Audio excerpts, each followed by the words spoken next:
Namo tassa bhagavato arahato samma sambuddhassa. Namo tassa bhagavato arahato samma sambuddhassa. Namo tassa bhagavato arahato samma sambuddhassa.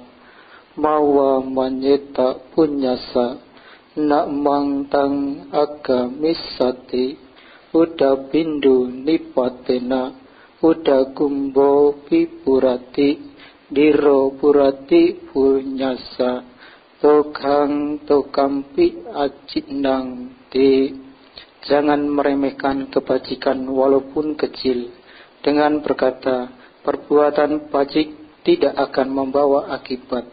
Bagikan sebuah tempayan akan terisi penuh oleh air yang dijatuhkan setetes demi setetes. Demikian pula orang bijaksana sedikit demi sedikit memenuhi dirinya dengan kebajikan.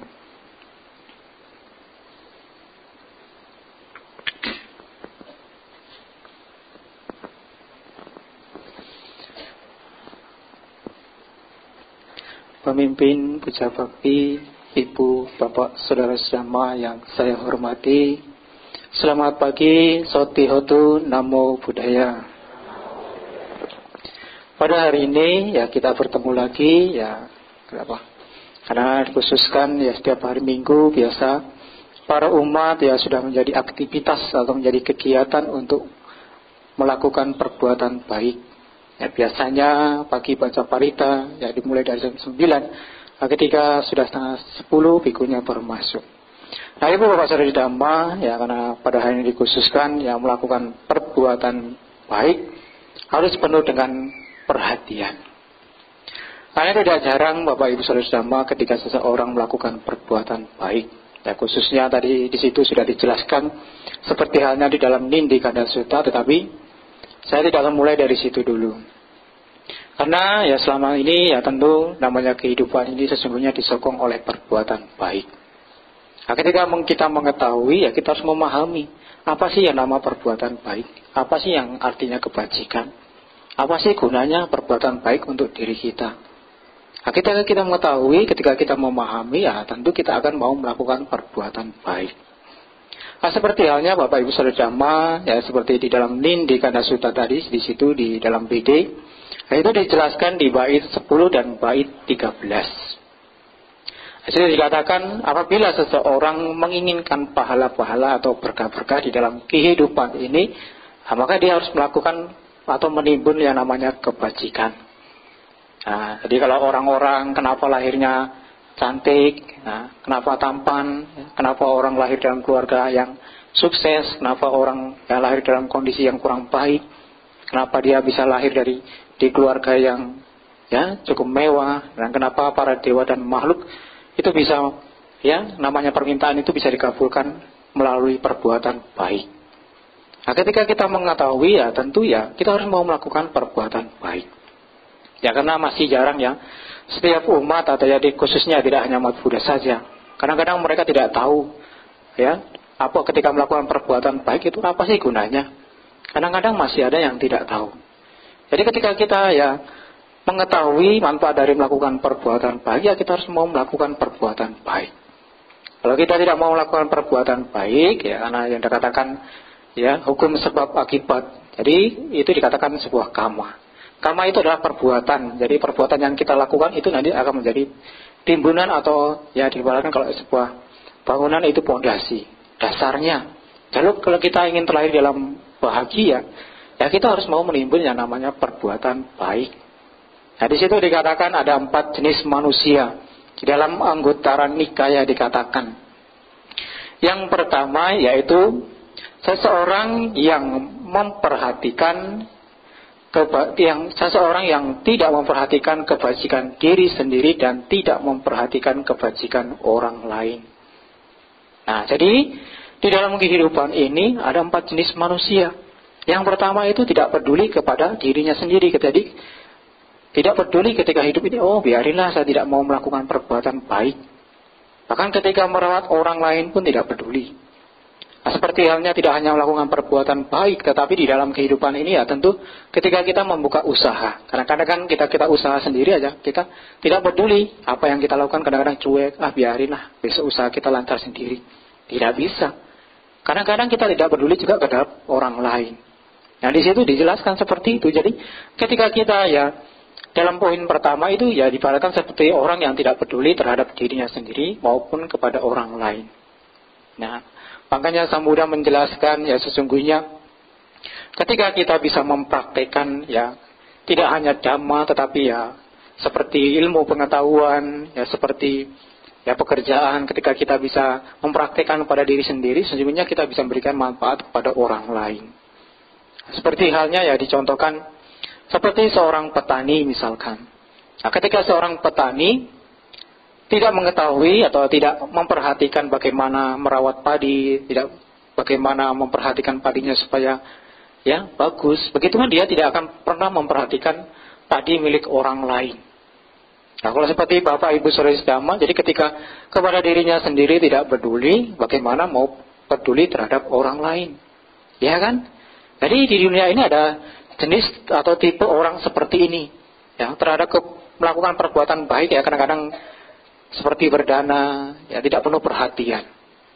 Makanya dalam syair itu dikatakan ya ada setetes demi setetes itu air ya. Dikatakan itu tempayan itu diibaratkan seperti kendi kalau zaman sekarang ya. Kalau zaman dulu ya mungkin ya kalau di wihara-wihara sini ya ember ya, kalau tahu ember baskom ya boleh.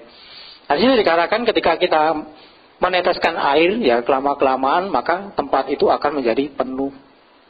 Nah, tapi kalau kita tidak peduli terhadap kebajikan walaupun kecil, kita melakukan perbuatan baik tidak penuh perhatian, ya itu diibaratkan seperti misalkan seperti air tadi. Nah, ketika kita meneteskan air tetapi apa? Di bawahnya kita lubangi. Jadi apa ketika kita melakukan perbuatan baik itu diibaratkan seperti ya ketika kita melakukan perbuatan baik besok masih melakukan perbuatan yang tidak baik. Misalkan melakukan perbuatan yang sederhana, besoknya melakukan perbuatan yang cukup besar. Itu artinya apa? Ya, kita menimbun yang tadinya baik-baik, nggak taunya dari bawah bolong. Keluar kita melakukan hal-hal yang tidak baik yang besar. Nah, itu bahwa sadar Dhamma ya tentu kita harus peduli terhadap diri sendiri. Ya karena ketika kita memperdulikan diri sendiri ya seperti halnya di dalam Dhammapada ya dikatakan jika kita mencintai diri sendiri atau menyayangi diri sendiri, maka kita harus merawat diri sendiri dengan baik. Jadi kalau kita nggak peduli kepada diri sendiri, bagaimana? Ya, yang namanya keluarga atau teman atau sahabat itu sesungguhnya hanya sebagai kondisi untuk diri kita melakukan perbuatan baik. Jadi kalau Bapak Ibu ingin ngajak anaknya pergi ke wihara, kalau anaknya nggak mau, sampai tidak di wihara, sampai nggak, tidak bisa. Jadi kalau namanya kama-kama itu tergantung dari dirinya. Yang namanya keluarga itu kalau kita melihat secara dhamma itu sesungguhnya sebagai kondisi kita untuk melakukan perbuatan baik. Nah, kenapa Sang Buddha menganjurkan sebagai seorang anak menghormat pada orang tua itu sesungguhnya melakukan perbuatan baik. Merawat orang tua itu melakukan perbuatan baik. Begitupun dengan orang tua ketika merawat anaknya itu termasuk melakukan perbuatan baik. Karena dikatakan ladang sebagai orang tua itu ladang kebajikan. Ya kalau kita tidak merawat orang tua bagaimana? Nah, kemudian yang poin kedua di situ dikatakan seseorang yang tidak peduli terhadap kebajikan diri sendiri, tetapi peduli terhadap kebajikan atau memperhatikan kebajikan orang lain. Nah, ini ada tipe-tipe manusia seperti ini. Jadi ketika di dalam kehidupan sehari seperti bekerja misalkan terhadap pekerjaan sendiri tidak peduli. Tapi ketika melihat orang lain, oh harus begini loh, harus begini, harus seperti ini loh. Tetapi pekerjaannya sendiri tidak diurusin, tidak penuh perhatian. Seperti melakukan kebajikan misalkan, dirinya sendiri tidak pernah melakukan perbuatan baik, tapi ketika melihat orang lain melakukan perbuatan baik, oh begini salah, harus seperti ini, harus seperti ini. Dan memang di situ dikatakan lebih baik dari yang pertama, baik. Nah, walaupun tidak perhatian pada diri sendiri, tidak memperhatikan kebajikan pada diri sendiri, tetapi dia memperhatikan kebajikan orang lain. Baik, tetapi ya di situ kelemahannya ya tadi, hanya memperhatikan orang lain. Jadi ketika orang lain melakukan perbuatan baik ataupun melakukan aktivitas, nah, dia bisa menunjukkan harus begini, berdana seperti ini misalkan. Ya, kalau biku ya yang dana wanita harus diletakkan di kain, tahu. Tapi ketika dirinya sendiri tidak memperdulikan, oh biarilah saya berdana gini atau gimana. Itu ada tipe yang manusia seperti itu. Ya, makanya ketika kita mengetahui ya, ketika kita memahami ya, kita harus mau peduli terhadap diri sendiri. Nah, begitupun halnya ya Bapak Ibu Saudara jamaah, tentu di dalam kehidupan sehari-hari ya banyak ya contoh-contoh ya seperti halnya dalam tadi. Dalam rumah tangga ya banyak ketika kita sebagai seorang tua khususnya ya, ketika kita menjadi kepala rumah tangga ya kita harus mempedulikan anak kita. Karena dalam Sang Buddha mengatakan ya termasuk ketika merawat seorang anak itu ya merupakan tanggung jawab dari orang tua. Ya seperti poin yang kedua ya tadi dikatakan ya ketika seseorang ya tidak memperhatikan kebajikan sendiri tetapi memperhatikan kebajikan orang lain. Nah, itu diibaratkan seperti misalkan ya kalau kita berumah tangga misalkan ya ketika rumah tangga orang lain kok kayaknya terlihat ya mungkin dikatakan rumput tetangga itu lebih hijau. Biasanya seperti itu orang-orang melihat tetangga kok sukses ya, tetangga kok bahagia. Banyak kan orang seperti itu tetapi tidak mau melihat ke dalam dirinya. Bagaimana sih saya supaya bisa seperti tetangga? Bagaimana sih saya supaya bisa lebih bagus dari seperti tetangga? Ya kan? Seperti seorang petani tadi dikatakan ya ketika dia mengetahui ya walaupun ya dia tidak merawat padinya sendiri tetapi dia menyarankan ya petani yang lain ya ketika ada hama, ketika ada ya penyakit dia memberikan saran. Oh seperti ini loh harus dikasih obat, harus dirapu, seperti apa. Nah jadi kita ya hanya menyarankan saja. Nah kemudian Bapak Ibu Saudara Dhamma, poin yang ketiga situ dikatakan seseorang yang memperhatikan kebajikan diri sendiri tetapi tidak memperhatikan kebajikan orang lain. Ya kan? Kalau kita melihat di dalam kehidupan ya manusia khususnya masih banyak yang seperti itu. Nah, ketika kita melakukan perbuatan baik terkadang ya ketika ada orang yang tidak pernah melakukan perbuatan baik, kita tidak peduli. Tetapi di situ dikatakan ya memang di situ lebih baik daripada poin yang kedua. Kok bisa Bante? Nah di situ karena ketika kita merawat diri sendiri, misalkan ketika kita buka usaha tadi, misalnya ya, karena ketika kita buka usaha sesungguhnya itu ya memperdulikan diri sendiri. Nah ketika memberikan diri sendiri, ya, baru kita bisa memberikan manfaat kepada orang lain. Maka dikatakan cukup baik daripada poin yang kedua. Tapi kalau kita hanya memperhatikan orang lain, ya tentu diri sendiri tidak akan berkembang. Hanya mengharapkan orang lain sukses, hanya mengharapkan orang lain berbuat baik, tetapi dirinya sendiri tidak disokong. Nah kalau Bapak Ibu Saudara jamaah melihat dari poin dari Nindi Kanda Sutta tadi kan sudah jelas. Iya kan? Di sini dikatakan bahwa ketika kita menginginkan terlahir dalam surga, ya ataupun mau mencapai pembebasan, ya itu diperoleh melalui perbuatan bajik, perbuatan baik. Kalau kita hanya mengkondisikan orang lain, oh kamu harus berbuat baik supaya masuk surga. Nah dirinya sendiri tidak dirawat. Makanya poin yang ketiga ini menganjurkan diri sendiri terlebih dahulu. Menganjurkan diri sendiri supaya melakukan perbuatan baik.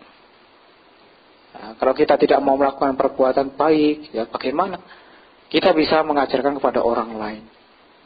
Nah, makanya kenapa ya banyak-banyak orang ya ketika tidak mempraktekkan ya biasanya condong menilai orang lain. Banyak kan? Jadi banyak ya biasanya ya, seperti orang-orang tertentu ya khususnya Bapak Ibu Saudara jamaah ya. Seperti halnya beberapa hari yang lalu Bapak Ibu Saudara jamaah ketika saya di daerah Kebumen ya. Di situ ada seorang perumah tangga yang mengatakan, Bante, saya ini ya seorang perumah tangga, apakah bisa mencapai kebahagiaan? Apakah bisa mencapai yang namanya nibbana? Terus bagaimana sih Bante yang namanya kebahagiaan yang sederhana saja Bante? Nah dia bertanya seperti itu. Nah kemudian saya balik bertanya kepada ibu tersebut. Ibu dan bapak ya mungkin ya mengharapkannya namanya kebahagiaan. Tetapi dalam kehidupan sehari-hari bapak ibu masih marah-marah atau tidak? Masih Bante, kalau suami saya pulang lama saya pukul Bante. Nah, jadi begitu. Ibu masih iri tidak terhadap tetangga? Masih Bante, kalau tetangga saya sukses saya iri Bante. Oh, Ibu masih benci tidak terhadap orang lain, masih banting. Nah, di situ menunjukkan bahwa dia tidak merelakan dirinya untuk bahagia. Nah, ketika baru muncul senyum, melihat orang lain bahagia, cemberut. Ya kan? Yang tadinya sudah mau senyum ketika melihat orang lain bawa sepeda motor, motornya bagus. Apa, saya minta beliin yang baru kayak gitu. Udah. Ya kan? Jadi rasa bahagia itu ya jadi hilang. Makanya ketika kita menginginkan kebahagiaan, ya kita harus mau merelakan. Sederhana kan? Merelakan diri kita bahagia. Duduk sendiri, ya ketika kita ingin bahagia, ya bahagia. Tapi ketika kita walaupun berkumpul dengan sahabat, dengan orang-orang di sekitar kita, tapi kalau kita tidak mau mengkondisikan, bagaimana kita bahagia? Seperti halnya Bapak Ibu Saudara jamaah, seperti beberapa hari yang lalu ya seperti Bante Sacabdio kan mengatakan, ya semua orang mendambakannya namanya keharmonisan, ya kan?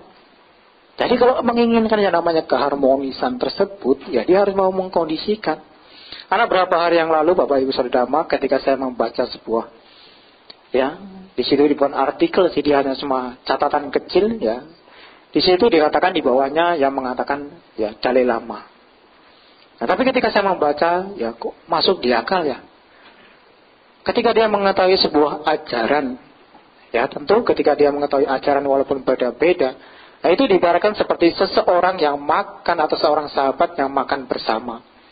Ketika sahabat ada 10 makan bersama, tentu menu-menu yang dipesan berbeda-beda, ya kan? Beda-beda. Yang satu ada pesan ayam goreng, yang satu ada nasi goreng, yang 3 mie misalkan, yang keempat telur saja. Nah, tapi walaupun yang dipesan berbeda-beda, ketika mereka makan bersama, di situ ada rasa kebersamaan, rasa kenyamanan. Iya tidak? Ya di situ ada rasa kenyamanan, ada kebersamaan, ada keharmonisan.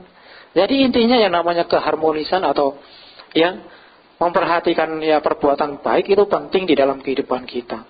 Jadi ketika kita sudah memperhatikan perbuatan baik diri kita, ya sudah otomatis kita bisa memperhatikan kebaikan orang lain. Makanya dikatakan poin yang ketiga itu lebih baik daripada poin yang ketiga. Ya lebih baik poin yang kedua. Karena kenapa? Kalau Bapak Ibu Saudara jamaah ya misalkan berumah tangga ya atau ya bekerja dan lain-lain. Jadi kalau diri sendiri ya tidak diperhatikan bagaimana keluarganya bisa rukun, keluarganya bisa akur, keluarganya bisa harmonis. Lalu kita hanya memperhatikan orang lain, ya kan? Kalau kita melihat sejarah dari Guru Agung Buddha Gautama, kenapa Guru Agung Buddha Gautama harus mempraktekkan terlebih dahulu? Karena dia harus mengetahui dulu, harus mempraktekkan ketika dia memberikan manfaat, baru dia bagikan kepada orang lain. Makanya Sang Buddha ketika bermeditasi ya 6 tahun, nah, itu dia memberikan manfaat tidak dibagikan. Apakah ada umat-umat Buddha diajarkan suruh meditasi 6 tahun? Tidak ada. Karena itu Sang Buddha tidak menemukan. Nah ketika merubah jalannya, baru dibagikan kepada ya umatnya, termasuk kepada para biku. Artinya apa? Tidak terlalu menyiksa diri, ya, tidak terlalu malas.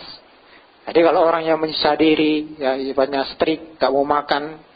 Karena berapa hari yang lalu Bapak Ibu Saudara jamaah, ya ketika saya melakukan meditasi, ini khususnya di daerah Klaten, ya ada seorang umat ya mengatakan, Bante, ya saya ini meditasi 10 hari. Jadi kalau 10 hari, habis itu dikatakan kan bisa mencapai arahat kalau dilakukan dengan sungguh-sungguh. Nah ketika dia mengatakan seperti itu, apa? Yang lain pergi makan, waktunya jam makan. Yang lain pergi istirahat, waktunya jam istirahat. Dia tidak mau istirahat. Tapi ketika saya ingin memberikan masukan kepada pemuda tersebut, karena ada Dhamma Walker ya waktu itu ya, saya ditegur, Samanera, gak boleh ngobrol sama yang lain. Waduh, saya mau ngasih tahu malah. Jadi dengan begitu apa? Ya sudah saya dibiarkan. Nah ketika 3 hari, apa yang diperoleh? Yang tadi pikirannya mengarah, 1 minggu bisa mencapai arahat. Nah ketika 3 hari malah bukan mencapai arahat. Apa yang dicapai? Arahan rumah sakit. Jadi yang mengarah ke rumah sakit. Yang tadinya harus mengarahkan pada perkembangan batin, kemajuan batin. Tapi karena dia menyiksa diri, ya, akhirnya tidak memperoleh ya namanya pencapaian tadi, yang seharusnya ketika meditasi ada perkembangan batin, ya. Yang lain pergi makan, yang lain pergi istirahat, dia malah duduk saja. Maka dilihat orang, oh bagus ini orang ini rajin. Tapi ketika sudah 3 hari malah sakit-sakitan. Yang tadinya harus makan. Makanya namanya jasmani ini butuh pendukung, yaitu makanan atau materi. Ya, kalau hidup hari-hari kan makanan itu kan didukung oleh materi. Ya, kalau kita makan pasti beli, ya kan? Kalau nggak beli mau ngambil di mana? Mungkin kalau di desa masih bisa ngambil dari pohon, ya singkong atau apa. Ya kalau di kota itu apa-apa harus beli. Jadi ke toilet aja bayar loh. Sekarang ini bayar. Karena beberapa hari yang lalu Bapak Ibu Saudara, ketika saya ke daerah ya, ke wisata ya khususnya waktu itu ya. Ketika saya masuk ya ada umat yang ngajak, umatnya bayarin. Nanti tiketnya saya bayarin. Nah, ketika masuk di dalam lingkungan wisata itu, nah ketika mau ya masuk ke kamar mandi, tak tahunya bayar. Saya cuma bilang kepada yang jaga, Pak ini masuk sudah bayar, ke toilet bayar. Kok kenapa nggak dihitung sekalian, ya kan? Dengan tiketnya supaya kelihatannya kan tiket gratis gitu. Apa? Toiletnya gratis, ya kan? Nah selama ini kan kita pergi kemana-mana toilet bayar, ya. Padahal ya seharusnya dibuat seperti itu kan bisa supaya kelihatannya membuat daya tarik. Tapi bahwa serdama, kemudian poin yang keempat, di situ dikatakan orang yang memperhatikan kebajikan diri sendiri dan memperhatikan kebajikan orang lain. Nah itu dikatakan Sang Buddha, poin yang keempat ini adalah orang yang paling tertinggi, orang yang paling mulia. Jadi ketika dia melakukan perbuatan baik, ketika dia memperhatikan perbuatan baiknya dengan sungguh-sungguh, nah dia juga memperhatikan kebajikan orang lain. Jadi ketika orang lain melakukan perbuatan baik, nah, misalkan melakukan perbuatan baik kurang tepat, kurang baik, nah dia mengarahkan. Nah seperti halnya Bapak Ibu Saudara jamaah ya, saya sering melihat umat ketika berdana makanan. Ketika mereka berdana makanan, ya kadang-kadang masih banyak umat yang tidak tahu. Nah, ketika menyerahkan makanan, bahkan ada umat yang berdana jaraknya masih jauh-jauh dengan biku. Padahal di dalam Winaya dikatakan satu hatha pasa. Satu hatha pasa ini diibaratkan dari ujung tangan sampai pergelangan. Ya, dari pergelangan tangan sini. Jadi kalau kita mau berdana ya batasnya segini. Kalau kita jauh-jauh, bagaimana Bante? Itu tidak baik. Dan biasanya tidak ada penghalang juga. Jadi khususnya buat umat ya supaya tahu bagaimana berdana. Kalau namanya biku ya kalau sudah ngasih tahu nggak mau ya, mungkin bikunya sudah bosan lah, biarinlah. Kasih tahu tidak mau, ya dikasih arahan tidak mau. Makanya ketika kita memahami ketika berdana bagaimana Bante caranya, ya harus jaraknya ya sepergelangan gini, tangan gini. Ya mungkin dikatakan supaya sah, supaya jaraknya tidak jauh ya, supaya memunculkan perhatian dengan sungguh-sungguh, supaya munculkan sadar dengan baik. Ibu Wasardama di dalam Dhamma pada kata-kata di situ diceritakan. Nah, ketika kita yang namanya manusia ada 4 tipe tadi, ya dikatakan kita harus mau melakukan yang namanya ketika melakukan perbuatan baik itu harus penuh perhatian. Nah, di situ diceritakan tentang seorang wanita yang bernama Laja. Nah, ketika seorang wanita ini yang hidupnya hanya sederhana, ya waktu zaman dahulu ya mungkin dia hanya memiliki tanaman jagung. Nah, ketika melihat Bante Mahakasapa yang sedang bermeditasi, wanita Laja ini menunggu Bante Mahakasapa. Kapan ya Bante Mahakasapa berpindah patah? Nah, dia memperhatikan ketika ingin melakukan perbuatan baik itu dia sudah dipersiapkan dari jauh hari. Sudah dipersiapkan ya dengan matang-matang. Nah ketika Bante Mahakasapa sudah selesai bermeditasi, ya kemudian Bantenya ini berpindah patah. Nah ketika berpindah patah, karena wanita ini ya hidupnya sederhana, ya mungkin kalau zaman dulu ya uang tidak ada, mungkin menggunakan logam, ya. Jadi dia berdana apa Bante? Karena dia memiliki jagung, ya dia menggoreng jagung. Mungkin kalau zaman sekarang dikatakan popcorn. Ya, kalau kita nonton bioskop makan popcorn, ya kan? Jagung digoreng atau di apa, saya nggak tahu. Nanti kalau digorengnya ya, kalau di kampung dulu saya pernah ketika masak jagung ibu saya ya, karena mungkin lihat di TV kok kayaknya popcorn enak banget ya. Nah ketika melihat popcorn begitu, ibu saya nyoba goreng ini nggak tahunya jagungnya pada lompat-lompat. Wah ini gimana cara gorengnya ini? Jadi jagungnya pada lompat-lompat. Ya? Yang tadinya, pengen ngerasain popcorn itu seperti apa? Tapi karena namanya orang desa kan pengetahuannya ya kurang begitu tahu. Nah, ketika digoreng gitu jagungnya nggak tahunya pada lompat-lompat. Dimasukin satu genggam jagung. Nah, ketika digoreng di air minyak yang panas, pada lompat-lompat. Jadi ketika sudah habis di wajan itu ya, di penggorengan itu nggak ada jagung lagi, habis. Yang tadinya jagungnya harus dimakan nggak tahunya lompat-lompat pada ke lantai semua. Ini bagaimana caranya menggoreng popcorn ya? Makanya makanya seperti orang yang sederhana ya, jangan coba-coba lah yang aneh-aneh.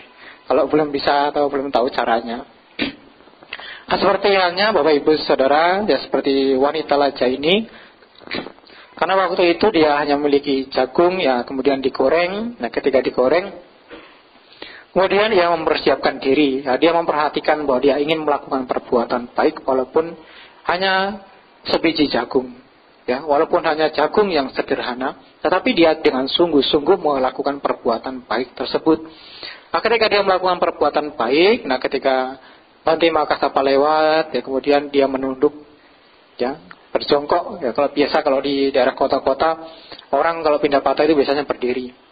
Nah, seperti halnya di daerah Medan, itu ketika saya bekerja di sana, itu ada yang berbeda. Nah, ketika dia ada pindah patah, biasanya itu mereka berjongkok anjali. Nah, dia tidak malu untuk melakukan perbuatan baik. Itu berarti apa? Dia memperhatikan untuk melakukan perbuatan baik dengan sungguh-sungguh. Nah, seperti halnya dengan wanita ini, lajah tadi, ketika dia berdana dengan sungguh-sungguh, dengan penuh perhatian, dengan penuh keyakinan, walaupun yang didanakan sedikit. Nah, ketika Bante Makasapa menerima dana yang diberikan, muncul rasa sukacita, muncul rasa bahagia di dalam batinnya. Jadi kalau kita memberikan makanan walaupun sifatnya sederhana, kalau kita bahagia, kalau kita penuh perhatian, justru akan muncul yang namanya sukacita, rasa kebahagiaan. Nah, ketika wanita lajah ini merasakan kebahagiaan tersebut, kemudian Bante Makasapa berjalan menuju wihara. Nah, ketika wanita lajah ini dalam kondisi yang bahagia, kemudian mengikuti Bante Makasapa.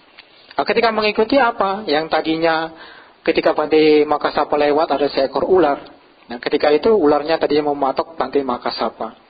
Nah, ketika ingin mematok, taunya Bante Makasapa memakai jubah, ya, sehingga ketika mematok kakinya, kainnya yang dipatok, tidak kena. Makanya untung kalau pakai jubah sampai ke bawah. Jadi ada untungnya pakai jubah. Kalau Bapak Ibu pakai celana pendek, pergi ke ladang, ya, pergi ke hutan, ada ular matok, kena kaki, ya. Begitu kan dengan Bante Makasapa ketika berpindah patah tadi ingin menuju ke wihara, ada seekor ular yang tadinya ingin mematok Bante Makasapa, tapi tidak bisa. Kemudian wanita lajah ini mengikuti dari belakang. Nah, mungkin ya zaman dulu dia pakai ya celana pendek atau gimana. Nah, ketika lewat yang tadinya matok Bante Makasapa tidak bisa, terakhir mematok wanita atau ya ibu tadi. Nah, ketika mematok ibu tadi, ya karena ibu ini diliputi kebahagiaan, diliputi rasa sukacita, apa yang dirasakan Bante? Tidak merasakan rasa sakit. Karena yang dirasakan dia sudah bahagia, merasakan kebahagiaan. Walaupun ketika mengikuti sampai di wihara, kemudian wanita ini jatuh, meninggal. Nah, ketika meninggal, apa yang diperoleh? Dia terlahir di alam surga. Jadi di situ membuktikan bahwa ketika kita melakukan perbuatan baik, walaupun sederhana, tapi kalau disertai dengan perhatian, keyakinan, dengan ketulusan akan membuahkan hasil yang luar biasa. Jadi kalau Bapak Ibu Saudara Sedama selama ini berdana walaupun sedikit, kalau masih ragu-ragu, ya tahu sendiri bagaimana hasilnya.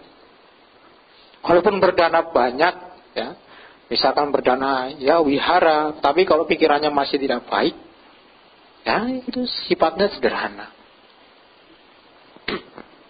Nah, ketika wanita lajah ini sudah terlahir di surga,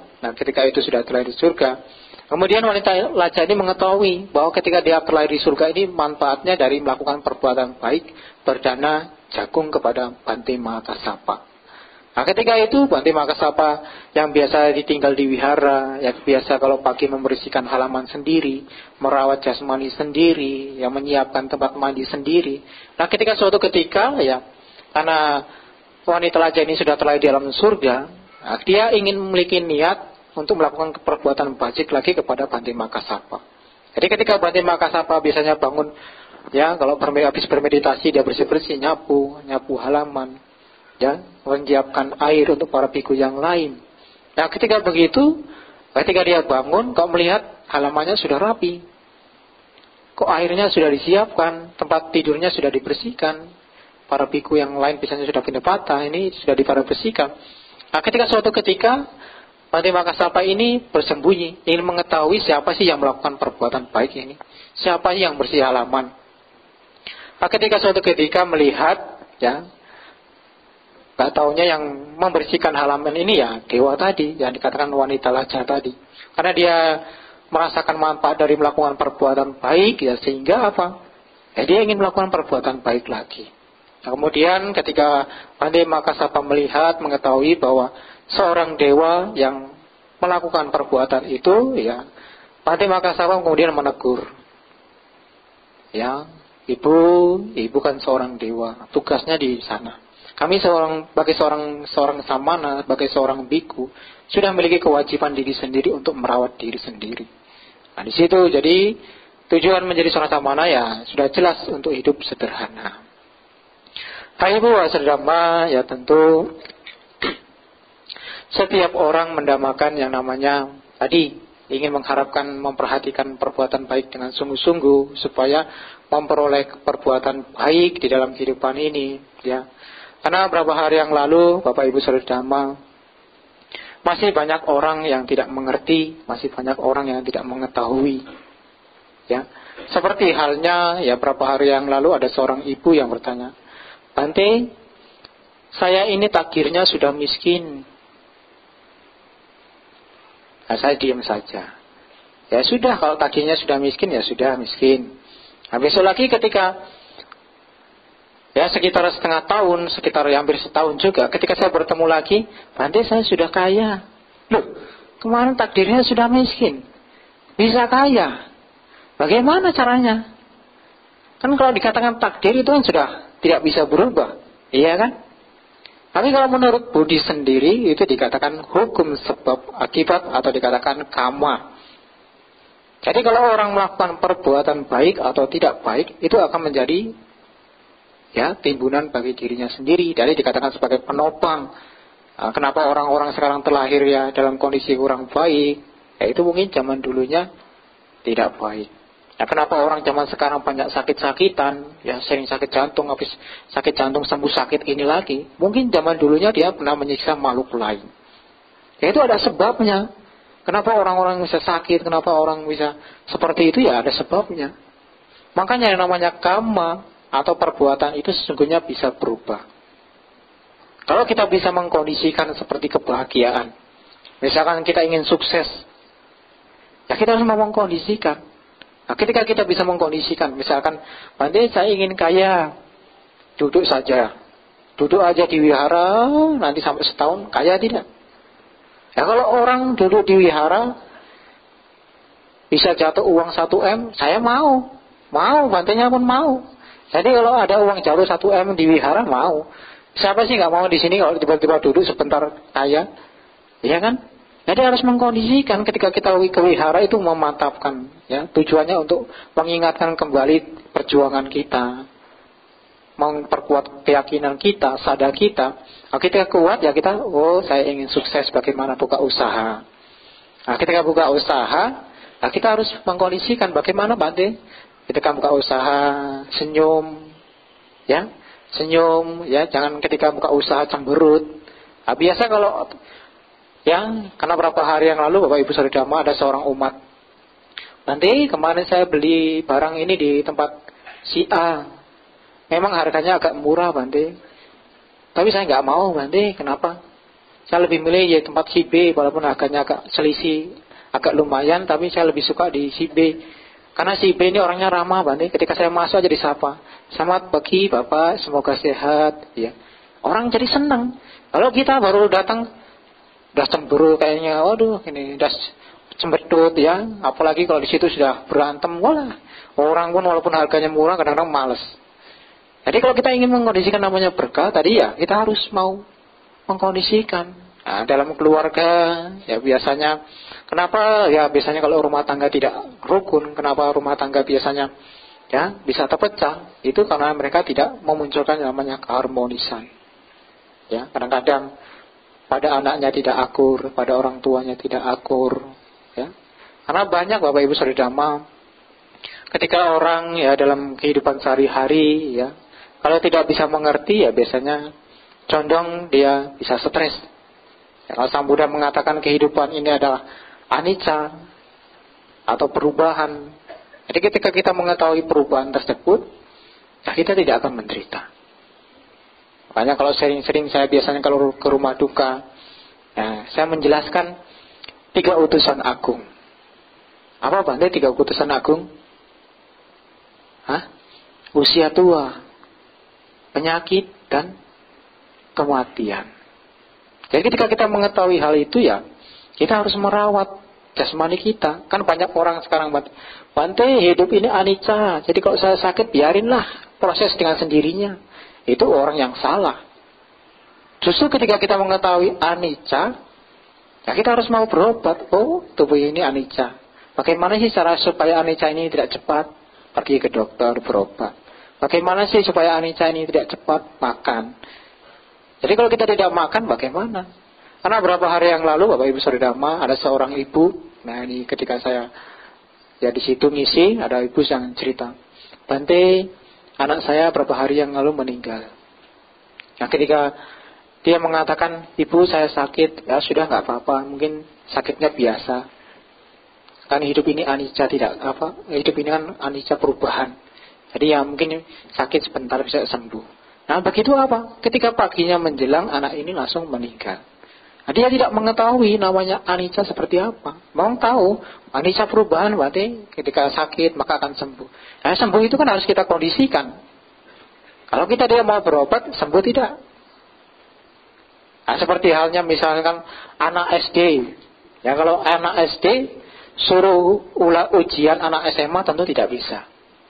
Karena kenapa? Karena dia belum sekolah anak SMA.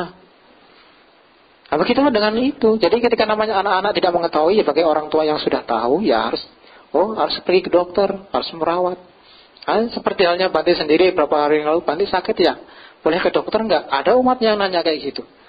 Bante sakit, batuk ya, boleh kalau biku boleh ke dokter enggak Bante? Ya kalau biku ya boleh, ke dokter itu untuk kesehatan. Masa dilarang? Masa nggak boleh ke dokter? Nggak boleh, ya kan? Nggak boleh. Ayo Saudara, ya keempat hal tadi penting kita praktekkan dalam kehidupan sehari-hari supaya kita bisa menjadi tipe yang keempat, ya, bisa memperhatikan perbuatan baik yang kita lakukan dalam kehidupan ini. Begitupun dengan memperhatikan kebaikan orang lain. Karena ketika kita sudah memperhatikan perbuatan baik sendiri, ketika kita sudah buka usaha sendiri, ketika kita sudah peduli pada diri sendiri, ya tentu kita akan memperoleh manfaatnya. Walaupun kita belum mengembangkan kepada orang lain. Misalkan seperti cinta kasih itu sesungguhnya, ketika kita mengembangkan cinta kasih kepada diri sendiri, walaupun belum kita kembangkan, sesungguhnya sudah memberikan manfaat kepada orang lain. Karena ketika mereka bergaul dengan kita, mereka akan merasa lebih nyaman. Oh, ini orangnya baik ya. Nah, itu belum kita kembangkan, apalagi kalau kita kembangkan. Apalagi kalau kita bagikan. Jadi kalau diri sendiri sudah baik, sudah otomatis teman-teman atau sahabat yang dekat dengan kita itu orang baik. Mana ada sih orang yang baik mau ditemenin sama orang nggak baik? Nggak ada. Jadi kalau orang sudah baik, pasti akan baik. Ya, seperti halnya Bapak Ibu Saudara Dhamma, ya beberapa hari yang lalu ada seorang yang berumah tangga, ya ini suaminya pas kebetulan habis keluar dari ya penjara.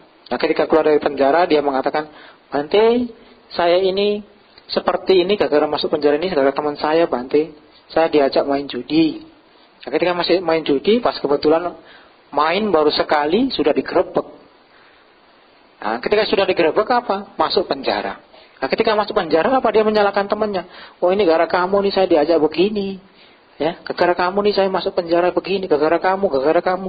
Sesungguhnya kalau kita memiliki moralitas baik, tentu kita tidak mau diajak. Ya kan? Seperti halnya tadi, seperti misalkan kita mengajak anak kita pergi ke wihara, kalau mereka tidak mau, apakah bisa kita nyampai di wihara? Tentu tidak.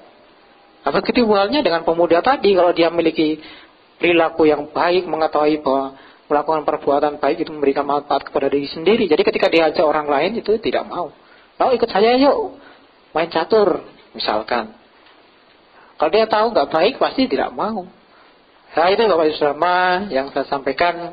Dan semoga memberikan manfaat, memberikan pengetahuan buat Bapak Ibu. Jadi ketika kita melakukan perbuatan baik, begitu mendengarkan dhamma atau melakukan hal-hal yang lain, lakukanlah dengan penuh perhatian.